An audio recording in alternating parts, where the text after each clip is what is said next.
Jaya Radha Madhava Kunja Bihari Jaya Radha Madhava Kunja Bihari Jaya Radha Madhava Kunja Bihari Madhava Kunja Bihari Jaya Gopi Jana Vallabha Varadari Gopi Jaya Gopi Jana Vallabha Varadari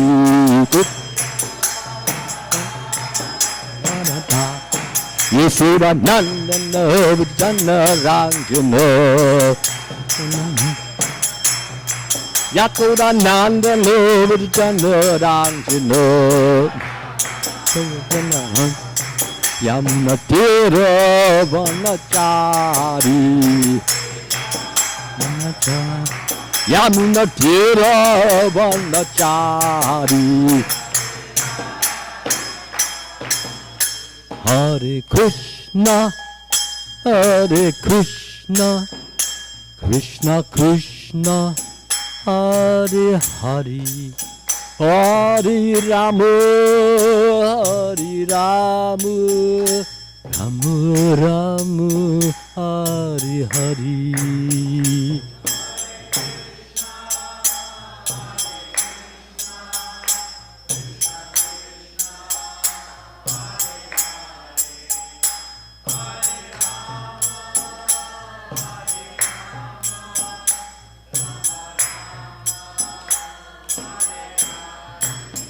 Jaya Prabhupada Jaya Prabhupada Jaya Prabhupada Jaya Prabhupada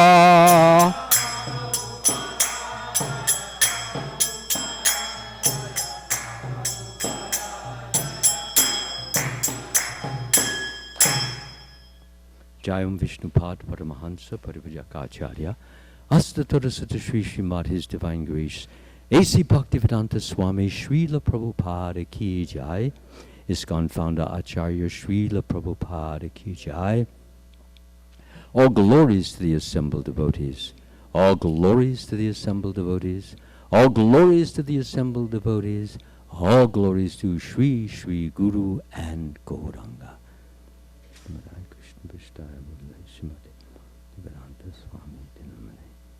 Namaste Saraswati Devi.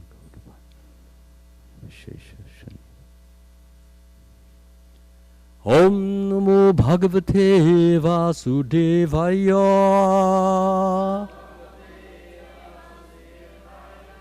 Om Namo Bhagavate Vasudevaya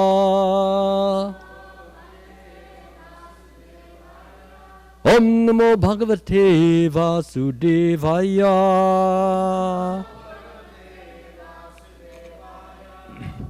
Before we begin the reading, I just want to beg for a little mercy from all of you, that I may say something that will be beneficial and useful for all of us. So I beg for your prayers.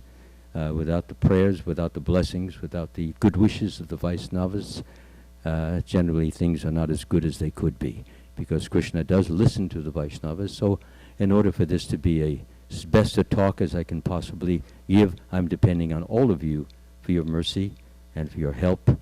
And if it comes out good, you can all thank yourself and thank Krishna. Okay? So,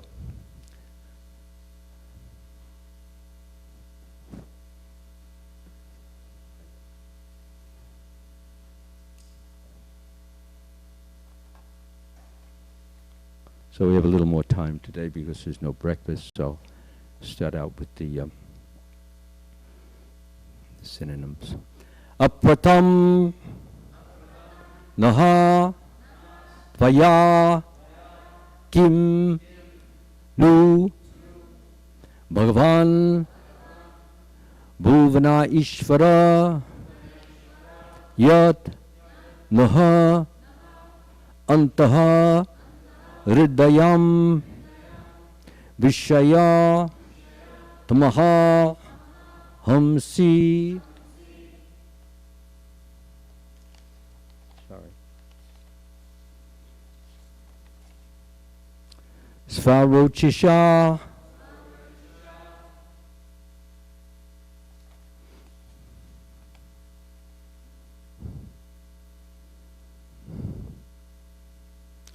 Apratham nastvaya kimnu Bhagavan Bhuvaneshvara Yanun Tardayam Vishya Tamoham Svarochisha Apratham nastvaya kimnu Bhagavan Bhuvaneshvara Yanun Tardayam Vishya Tamoham Svarochisha Apratham nastvaya kimnu Bhagavan Bhuvaneshvara Yanun Tardayam Vishya Tamoham Svarochisha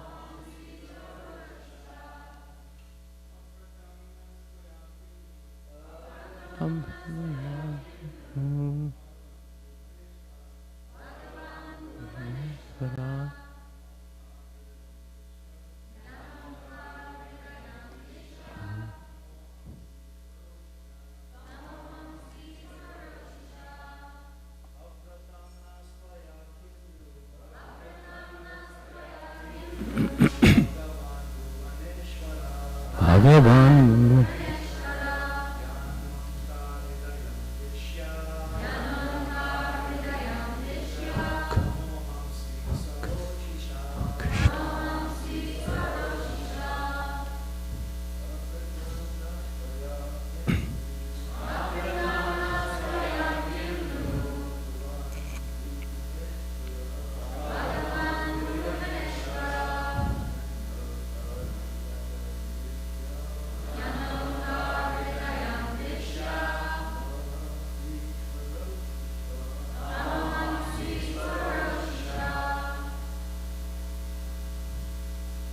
Ladies, please.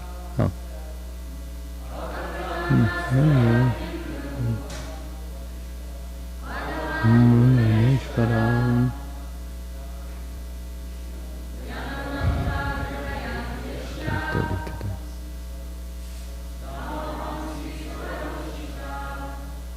Ladies, please.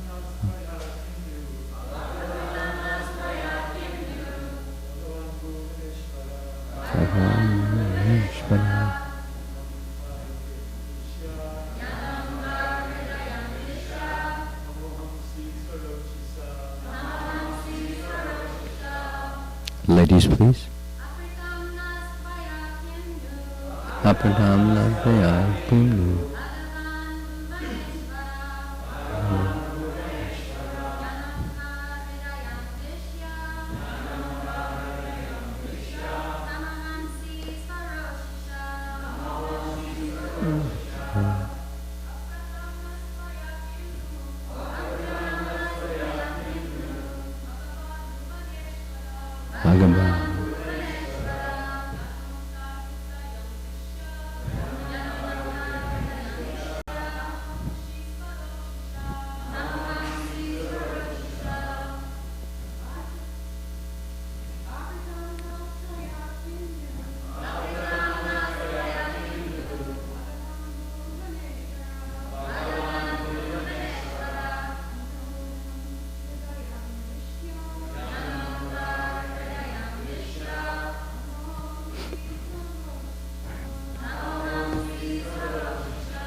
Apratam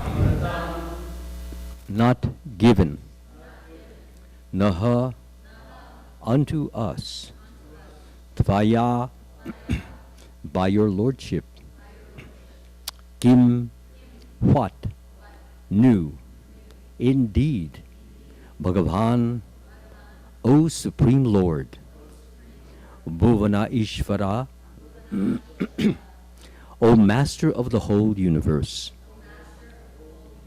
yet, because, naha, our, antaharidayam, within the core of the heart, Vishya, entering, tamaha, the darkness of ignorance, hamsi, you annihilate, svarochisha, by your own effulgence. Translation and purport by His Divine Grace Srila Prabhupada Ki Jai. O Lord, just to know who's speaking, the brahmans are speaking, and they are responding to the Lord's offer in which He has given them basically the world, north, east, south, west. It's all yours. So they are responding, and this collectively, this is what is being said. O Lord, you are the master of the entire universe. What have you not given to us? You have entered the core of our hearts and dissipated the darkness of our ignorance by your effulgence. This is the supreme gift. We do not need a material donation. Please repeat. O Lord, you are the master of the entire universe. What have you not given to us? You have entered the core of our hearts and dissipated the darkness of our ignorance by your effulgence. This is the supreme gift. We do not need a material donation. Purport. When Dhruva Maharaj was offered a benediction by the Supreme Personality of Godhead, he replied, excuse me, O my Lord, I am fully satisfied. I do not need any material benediction. Similarly, when Prahlad Maharaj was offered a benediction by Lord Nrsingadev, he also refused to accept it and instead declared that a devotee should not be a vanik, a mercantile man who gives something in exchange for some profit. One who becomes a devotee for some material profit is not a pure devotee. Brahmins are always enlightened by the Supreme Personality of Godhead within the heart. Sarvasya chaham riti sanvishto matasmritir jnanam apohanam cha.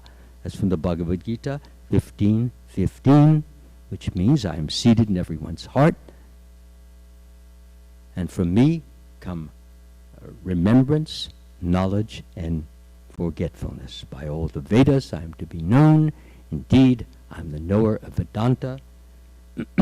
Indeed, I am the knower of Vedanta. So, and because the Brahmins and Vaishnavas are always directed by the Supreme Personality of Godhead, they are not greedy for material wealth. What is absolutely necessary, they possess, but they do not want an expanded kingdom. An example of this was given by Vamanadev. Acting as a brahmachari, Lord Vamanadev wanted only 3 paces of land. Aspiring to possess more and more for personal sense gratification is simply ignorance. And this ignorance is conspicuous by its absence from the heart of a Brahmin or Vaishnava. Om Agyana Timiranda Syagananjana Shalakaya Chakshur Unmalitam Yena Tasmai Shri Guruve Namaha. I was born in the darkness of ignorance. My spiritual master opened my eyes with the torchlight of knowledge. I offer my humble obeisances unto his lotus feet and beg for his blessings and mercy.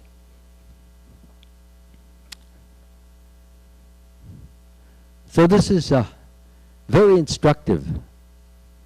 First thing, as we can see, the Lord did not want more than what he actually needed. Yes, he was a kshatriya, and he actually should keep some of the land to manage, because kshatriyas administer, they manage, they protect. But because he considered that the brahmans were more worthy of all his land than he himself was, then he said, well, why should I keep it? Let me give it to them as a gift. And he was setting an example for us. Even if you have something, but you really don't need it because you have so many other things to preoccupy you, and God will take care of you and keep you nicely engaged. Give it all to the Brahmins and they will use it properly because they are Brahmins.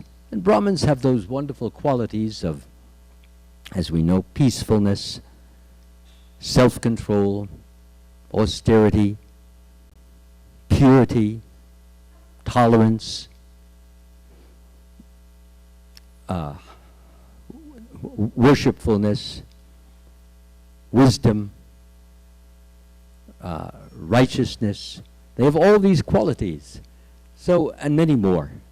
So give it to them, and whatever they do with it will be for the benefit of humanity. But the Brahmins being Brahmins, did not want any, as Srila Prabhupada so nicely puts it, do not need more than what they have to use. Whatever they need to use, they will accept. But to take more and more is a symptom of greed and fear. Greed that I must have more and more because that will really make me happy. And fear that somehow you're going to lose it or somebody's going to steal it. But the Brahmins, being protected by the Supreme Lord, they don't have that mentality. So they basically returned it to the Supreme Lord in gratefulness and in thankfulness. And this is all very, very nice for us to learn, because in the Nectar of Instruction book by Srila Rupa Goswami, there are 6 symptoms that are very beneficial, called exchanges of love between devotees. Giving gifts in charity and accepting gifts in charity. Revealing one's mind in confidence and inquiring confidentially. And accepting prasad and giving prasad. So these are what make devotional life very, very sweet. Sometimes you're walking along the street, it happens to me, not just because I have a sannyasi, even before, devotees were, I would walk on the street and say, hey, here's some Mahaprasad, and please take it. And they put up my, well, wait a minute. No, wait, you don't wait for Mahaprasad, you take it immediately. All right. I pushed it in my mouth and I ate it. So then I was remembering, my resistance, hesitance, in the Chaitanya Charitamrita, Sarvabhauma Bhattacharya, he mentions very nicely that there was a knock on his door in the early morning, and Lord Chaitanya Mahaprabhu had come to give him a big plate of Mahaprasad, which he just got from the Jagannath temple. And he was just in bed yet. So he got up and he was kind of bleary-eyed. He said, my Lord. He says, yes, sit down, we'll have a feast now. So he was thinking in his mind that I haven't washed my hands, I haven't brushed my teeth, I haven't done all the cleansings, but so what? This is Mahaprasad, this is the ultimate cleansing. You don't get cleaner than from Mahaprasad. So he sat down, and he took the rice, and he was describing this to some of the other devotees. He says, the principle, yes, is usually you clean yourself and then you eat, but then when it comes to Mahaprasad, you should not wait even 1 second if possible. Of course, there are sometimes circumstances which may prohibit that, sometimes medical things like that. But generally speaking, you don't wait even a second. I see devotees when they're taking from, they get the cashews and they get the raisins, they immediately go over to the dining room over there. So they sit down, like it reminds me of little monkeys. They all get together in a little group, and they're all nibbling away. So that's good. It's very nice. They're not waiting a second. I have my own dietary rules, so I don't take all, but I do take an honorable amount, which is basically a crumb, so that the rule is not, can hardly be called violated. So yeah, a crumb is as good as a mountain, as long as it's Mahaprasad. So that was the idea behind that Sarvabhauma Bhattacharya was getting.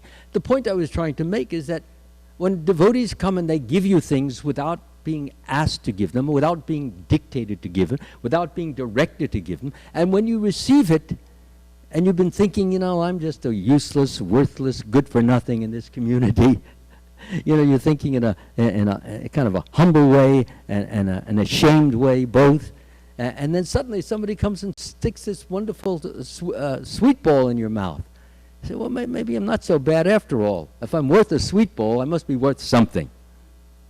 So these are things which pick up devotees. One may say, well, why should you be depending on this? Because we all have our weaknesses. We all have our failings. We're all not such big shots in spiritual life.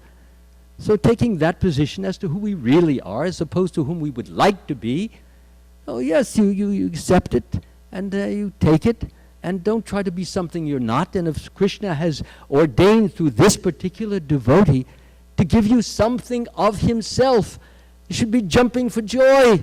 Ah, Krishna loves me. Look at this. He's using this devotee to tell me he loves me. Sometimes devotees say, how do I know that? He has to appear here and say, yes, I love you. This is foolishness. This is nonsense. We are not worthy of that yet. But if we can see the signs, the invisible signs that Krishna, how he loves us, and how a devotee comes, he gives you a sweet ball, then you come to your house, and you're carrying, I know I'm carrying a plate of prasadam, and I have my other hand holding my danda, and then somebody comes, oh, let me hold the danda while you open the door. I didn't ask for that, and I don't deny. Very important principle, allow a devotee to serve. Srila Prabhupada, when devotees would come I remember at the airport in 1976 at the terminal, as soon as Srila Prabhupada came out, I'll never forget that day. He came out, and there was at least 200, 250 devotees waiting in the near the gate area, and a roar went up. It was so loud that everyone in the airport thought that maybe there was a bomb scare. Really, it was shouting, "Hey, Haribol!" This Prabhupada had a big grin on his face, and before you know it, he had about 10 garlands around his neck as he was walking towards the conveyor belt that they had. I think it was Western Airlines. So he was walking towards that. After a while, you couldn't see Prabhupada's face. All you saw was his nose. So Prabhupada, he could hardly see. So he started taking, the conveyor belt. There's like 2 people you can get on. And most of the devotees were on one side of the conveyor belt, and some of them were on the other side. So he was taking them off, putting them on devotees' necks. This is the nature. You receive prasad, and you give prasad. And he kept getting and giving, getting and giving, getting and giving. He never stopped getting and giving until finally he reached his car. And then when he reached the temple, he kept getting and giving. And we see that, when all the kids line up for the cookie time. And the way Prabhupada, he would give the cookie, he would just hold it so gently. He didn't shove it in their hands. He didn't do this. His 3 fingers were always up slightly, kind of almost like a concert pianist or so. Very gentle, fragile, beautiful looking, and he would just put it in the hand of the child. Good, very nice, very nice. Another child would come, another one would come. So this was actually to just watch Srila Prabhupada giving out the cookies. That was an experience. That was a spiritual entertainment in itself. And all the mothers would stand there just so happy that their child was getting blessed. Prabhupada would go like this. And so we can learn so much from these videos that you see. And the way he walked, the way he moved. Like that verse in the Bhagavad Gita.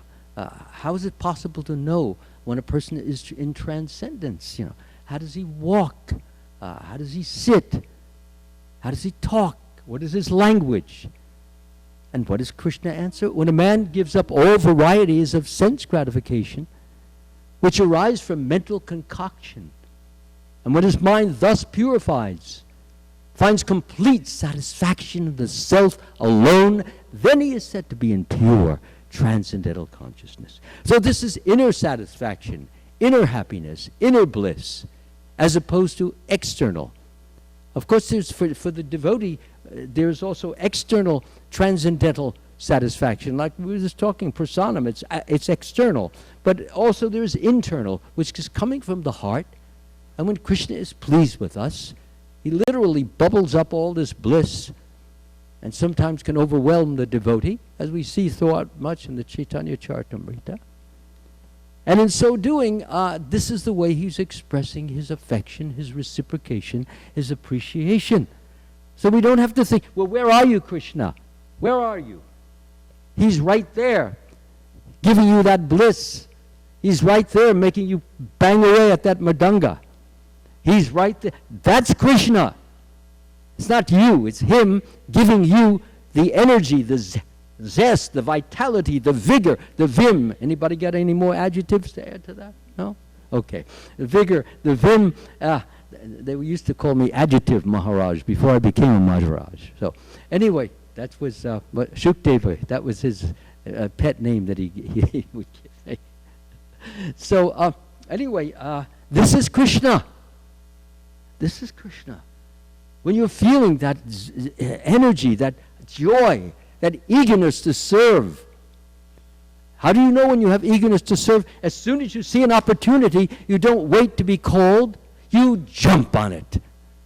Sometimes we have to say, any volunteers? The devotees who are really in touch with service and love service, they don't wait. They see it. Like, for example, you have to pour the water, you have to give the charanamrita. Some devotees, they're there immediately. They don't want to miss the opportunity. They want to get the mercy, the benefit, because Krishna loves it when devotees serve devotees. He loves this. For one who explains the supreme secret to the devotees, pure devotional service is guaranteed, and at the end he will come back to me. There is no servant more dear to me than he, nor will there ever be one more dear. And one who studies this sacred conversation of ours worships me with his intelligence. So there you are, Krishna is telling you. He's telling you what makes you dear to him.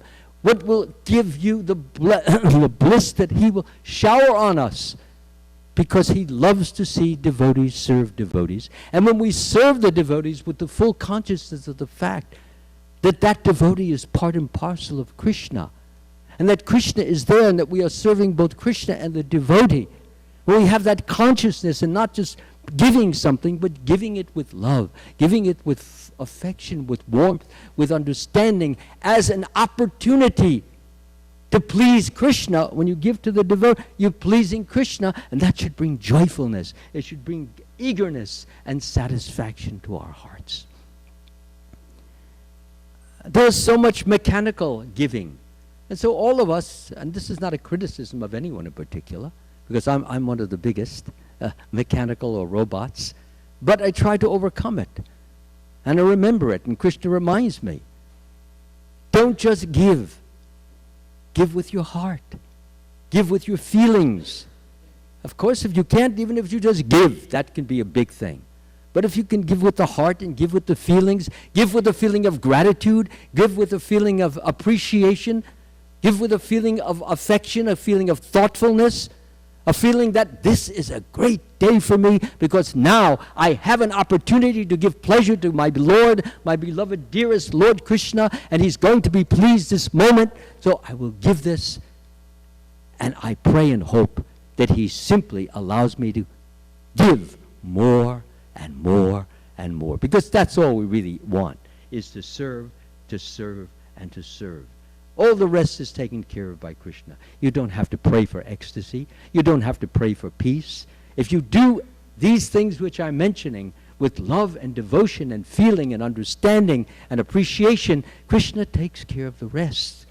I gave this talk on Sunday, which was about yogic ecstasy.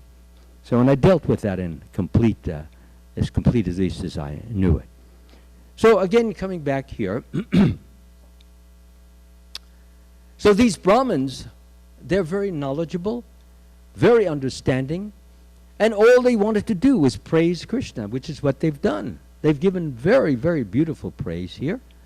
They've glorified him. They honor him. They tell him, what are we going to do with all this property that you're giving us? It is not the business of a Brahmin to manage property. It is the business of a Brahmin basically to pray, to perform sacrifices, to do ceremonies, to worship the deity, and so many other things. So that's our main business, to give instruction, to give guidance, to give direction. So, but you can protect it, you can guide it, you can direct it, you can do it better than us, so you keep it, you take it. So it was not that they were not accepting, like sometimes I see devotees, you offer them something and they say, no, I'm too low, I'm too fallen, I'm too wretched, don't give this to me. This is a false humility. This is not the standard that Prabhupada has set for us. If you're low and humble, don't make a show of it. You don't have to tell me. I can see how low you are. So you don't have to advertise it or walk around maybe with a sign like on tax time, income tax, the sandwich sign workers. I'm low, I'm fallen, I'm wretched. One time a devotee said to Prabhupada, I'm the lowest, I'm the most worthless, I'm the most useless, and he cut him off and said, you're not the most anything. Basically, just shut up and stop flailing the flag of your false ego. That's what he was saying like that. He could see through all this. So we try to imitate the great souls, what they say, without knowing the meaning, the value, or having the realization of what they say. And so basically we should try to just follow the instructions of the acharyas. So we have Lord Ramachandra accepting their praises, because this is their words, and accepting their glorification. And he takes a very humble position. During the Rajasuya sacrifice of King Yudhishthira, who washed the feet of the Brahmins? Who is the washer? Come on, loud. Yeah, Krishna washed the feet of the Brahmins. The Lord of the universe, he who is holding up all the planets, he who is producing, manifesting everything, who is omniscient, omnipotent, or omnipotent, omnipresent, who has everything, all opulences in full. He's washing the feet of the Brahmin. This sets the incredibly great, wonderful example. He never felt he was too big to wash the feet of the Brahmins. And so, therefore, we have a very wonderful example in the form of Krishna. The whole idea behind it is one should never feel he's too big to do anything which we might consider low or small or menial or lesser than my status would allow or would expect. So this is anytime you have an opportunity to do service of some sort, clean the floor of some sort, anything that serves the purpose of pushing on, moving forth, Krishna consciousness, pleasing God, knowing that he's pleased by the service and not feeling proud of the fact that we're doing the service, just doing it because God loves it, he wants it, he's glad that it's being done, and that should be enough. Our only desire should be, my dear Lord, please keep me engaged in your loving devotional service, and let me remember you. Let me remember you when I serve you, because if I just serve you, I'm not getting the full complement, the full benefit. The full benefit is that you'll give me more service and more love for yourself. And the goal the goal of all devotees has to be, flood me, fill me with so much love for you, Lord, in my service, that when people receive that service, they will just love you. And the more who come to love you, the happier it will make me, because I know it will make you happy. And all I ask is for more engagement, more opportunity, more service, and more love. And to the degree that you continue to inspire me, uplift me, engross me, absorb me, engage me. To that degree, you make me happier and happier, until I cannot even think there is a me outside of what is flowing through me, namely you. And when that union of the soul and the supersoul in the form of love coming in and love going out is accomplished, is achieved, is attained, then we will be happy all the time, every time, without limit, without time. Thank you very much. Hare Krishna. Are there any questions that any of you might have, or any challenges? If you have them, you can ask Archita. He can answer all my challenges. He's better than I am at this stuff. Is that it? Oh, we got one question. Wait, maybe it's something you've been dreaming about for 10 years. Okay, please get the mic, and somebody want to get the microphone? Do we have a microphone anymore? If you don't, then just come close, because I'm getting hard of hearing in my old age. It's coming? Wonderful. Don't forget to switch it on, please. Yesterday I was speaking with the mic switched off. Okay, we got our ace mechanic on it now. Not working? Okay, then come a little closer so I'll hear it, and then I can tell everybody who's on the internet exactly what the question is. Working? Yeah, okay. Please take the... Please take it. Okay, go ahead, Prabhu. Okay, thank you, Maharaj, for a really wonderful, ecstatic class. And just something to support... A little louder, please. Just something to support what you were saying about we should never think that we're too big to do something, some kind of service. I remember when I was a new devotee. I'm not hearing it. You have to come over here, but I'm sorry to move you. Oh, you can't hear? But it's just coming slurred due to, I don't know if the microphone. Just come on over up here, and I'll hear you a little clearer, so I can hear every word and then be able to hopefully answer your question. Hare Krishna. Yeah, you're getting closer. Good. Yeah, you got Kumi's yogic blessings just now. Go ahead. So when I was a new devotee, I was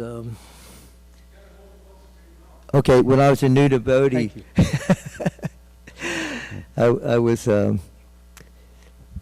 puffed up with pride and thinking that I'm a transcendental meditation teacher. I'm very knowledgeable in all this. And then I flew to Fiji with Tamal Krishna Goswami. And so when we arrived at the Suva temple, the temple president asked me to clean the bathroom. I thought to myself, God, clean the bathroom? Man, I haven't cleaned a bathroom since I was a little kid, I said, he's asked me to clean them, but I thought, okay, it's for Guru Dev, so I'll do it, So I kind of grudgingly started cleaning the bathroom. But when I started cleaning it, I became so blissful, more blissful than I'd ever been in my whole life, just cleaning this bathroom. It was the public bathroom of the temple. And so I was cleaning this bathroom, and I was feeling so much ecstasy. Good. Okay, line up. Whoever wants to clean the bathroom out here, line forms to the rear. We'll hand you cloths.